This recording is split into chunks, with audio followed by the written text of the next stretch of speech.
Hey there everybody, this is Caitlin here and welcome to another video for this week. In particular for this week we actually have another film review for you today, and this is actually a film which is kind of hard to talk about in a really constructive manner. Okay, I'm getting ahead of myself here.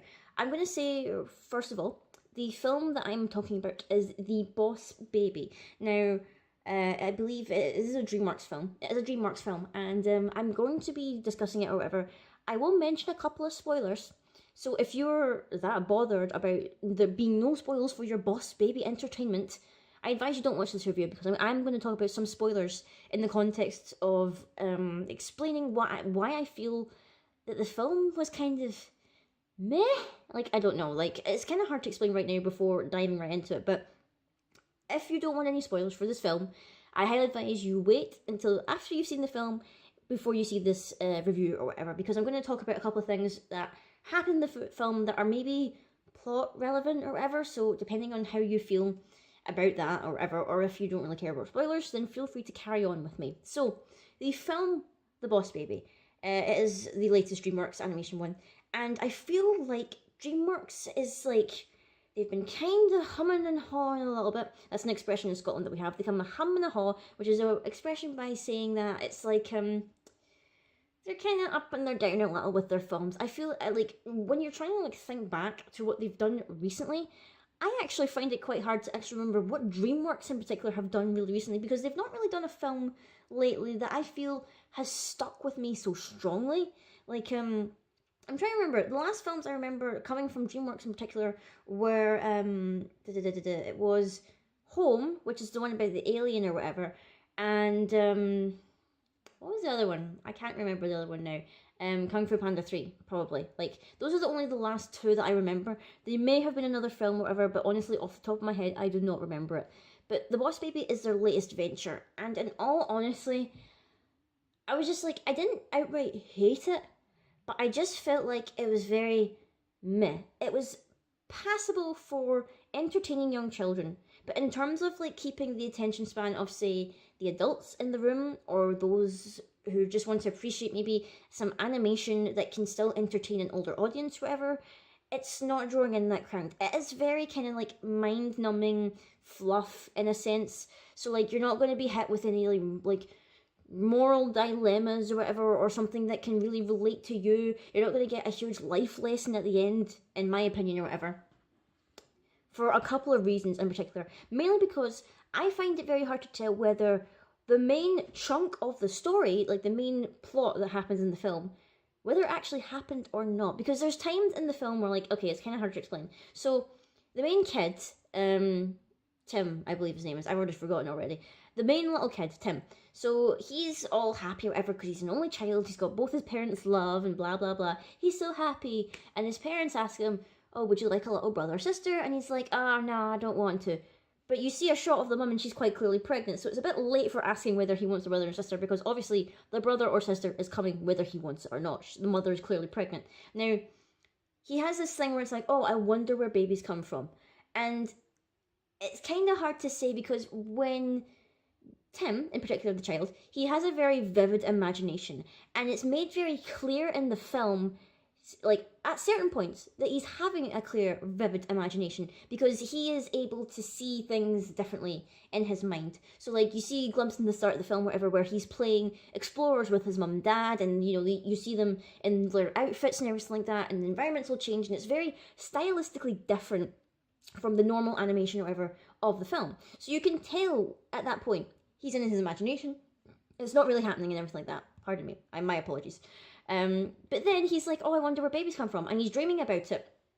And the explanation the film gives as to where babies come from is that they're basically just made from a machine. Kind of similar to what Storks was doing, if you ever saw Storks or whatever. That they're made from a machine. They're processed, essentially. And if a baby is able to laugh and all that stuff, it goes off to live with the family. If they're like, don't laugh, whatever, and they're serious, for some reason they get moved to the baby management, and they basically become businessmen in suits, but baby-sized. It's kind of hard to explain. So, like, the main baby, the boss baby, as it's called, who's voiced by Alec Baldwin,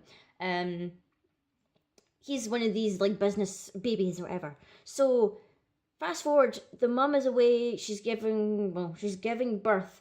The baby, the boss baby, arrives in a taxi. Okay, arrives in a taxi. Rings the doorbell. The mum and dad answer, and they're like, "Oh, here's your new baby brother." Magically, the mother is no longer pregnant. Like, I know that the film is trying to like use that logical babies really come from a machine, but then you can't do that. But then have show the mother clearly pregnant, because like the indication there, obviously, to an older audience is that clearly the mum and dad had sex to produce this baby. But then where did the baby come from that she was pregnant with? It just obviously the little kids are not going to concern themselves with that, because they don't really know about that. They don't know, so it's not really a problem. But then when you're watching it as an older audience member, you're just like, I know it's an animated film. I'm trying to suspend my dimension of belief or whatever, but that question comes up, and the parents just like seem pretty fine with it. This baby in a suit that she has not clearly given birth to is just that's their child. That's fine. Don't need to worry about it. That's their child. So then the film carries on or whatever. The mum and dad are so wrapped up with the baby and everything like that, and the little kid is getting no attention or whatever. He's pretty bummed. So they go on the little escapade or whatever. I won't spoil the majority of what the plot is or whatever, because it is it's very much fluff. If you've seen the trailers or whatever, you know what the main conflict is or whatever. The boss baby's like, yo, puppies are stealing all the love from babies, so I need to find out why. And obviously you've seen in the trailers, the kid's like, okay, I'm going to help you, but just so I can get rid of you and all that stuff, so you can like get the F out of my house, so I can get my parents back, and they can love me again. That's the main plot of the film. And to be fair, there's a lot of segments where it's just like, it feels very padded, and I feel like if you cut out a lot of stuff, whatever, the film would have reached its resolution too quickly, and that's why there was a lot of like padding. Essentially, we had to like explore why the babies who are the boss babies, they don't seem to grow up, and why they can talk, and why they can think from themselves and all this stuff, and we need to explore that, and we need to explore like how the babies are delivered to people, and why the babies don't remember if like when they grow up or whatever, why they used to be able to talk and all this stuff. So it's just like a lot of padding to reach a conclusion, which it's not entirely satisfying. Like, it's passable for children or whatever, but I feel like making something passable for children is not an excuse for animated film these days. I mean, we've seen Disney, we've seen Moana, which was amazing. We've seen, the remake of Beauty and the Beast, albeit not an animation, but based on a very award-winning, best-selling cartoon and animation. And, we've seen things like, say, Sing. Sing is another animated film that came out this year. That was from Illumination, the same guys who did Despicable Me and all that. That film, obviously, that one's kind of different because it's like a jukebox musical kind of film. But, it reached its conclusion a lot faster, I feel like, and without having too many contrivances or whatever.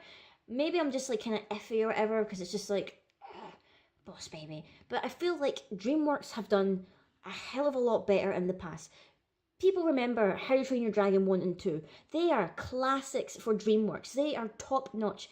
Rise of the Guardians, that's another one that had an astute following, and people still love it today. Everyone is clamoring for How to Train Your Dragon 3. That film, for some reason, just keeps getting pushed back and back and back. And in the meantime, DreamWorks is pumping out these kind of meh films that nobody's ever going to remember, because everyone's just like, DreamWorks, they made Shrek, How to Train Your Dragon, and Rise of the Guardians, and that's about it. Nobody's going to remember, in years to come, whatever, nobody's going to probably remember The Boss Baby. No one's going to remember that. No one's going to remember Home, neither. No one's going to remember what other stuff they brought out, or whatever. I can't even remember off the top of my head here. But I feel like it was a passable animated film for kids. There's maybe one or two things that I laughed at.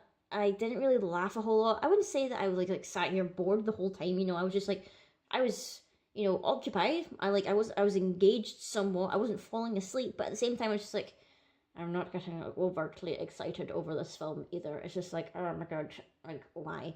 And that was really it. So I feel like DreamWorks, you gotta just release How to Train Your Dragon 3. Literally, stop pushing it back. You need to release that film. It is getting to the point now where it's just they're only gonna, people will only remember you for about 4 of the many films that you've done. We'll say Shrek, How to Train Your Dragon, Kung Fu Panda probably as well, because at least the first one was pretty good in that case, and Rise of the Guardians, and that's about it. Or if you're not going to do that, at least do a sequel to Rise of the Guardians, because that was such a good film. you've still got many avenues to follow. Like, you've got sources from the books and everything like that, 'cause it's based in the books. I feel like stuff that's maybe, at least, their newer stuff that is their original concepts and not based on a book series or whatever, kind of lacking a little bit. Maybe that's why it's like, left to your own devices. This is what you came up with. Like, it's not really, Shrek had more dynamics. Is it? That's not even a word. Like, dynamics to it. Is that even the right word? That's probably not the right word. It's kind of hard to stipulate what I'm trying to say. But I feel like DreamWorks, you're kind of declining a little bit. We need to push it back up here. Do it for the animation. Like, come on. Like, Disney's probably not going to have an animated film every single year. Like, we're going to have these live action remakes and everything like that. And then we've got Illumination making like 5 Despicable Me's because, that's that. I mean, I have heard that apparently they're going to make a Shrek 5, which I pray to God they're not going to do, because, just leave Shrek alone. Focus on How to Train Your Dragon instead. So, anyway, guys, that is all I have to say about The Boss Baby. Let me know if you've seen this film or not. Did you think it was an okay film? Did you think, like me, it was just like meh, harmless fluff or whatever? Or did you actually really hate it or anything like that? Let me know, and let me know if you're looking forward to some films. Guardians of the Galaxy is coming out very, very soon. I am super hyped about that. I will probably review it, probably make it spoiler free though, because I don't want to spoil that film for people, because I am excited for that, because Marvel, yay. So until next time, guys, I will see you all later.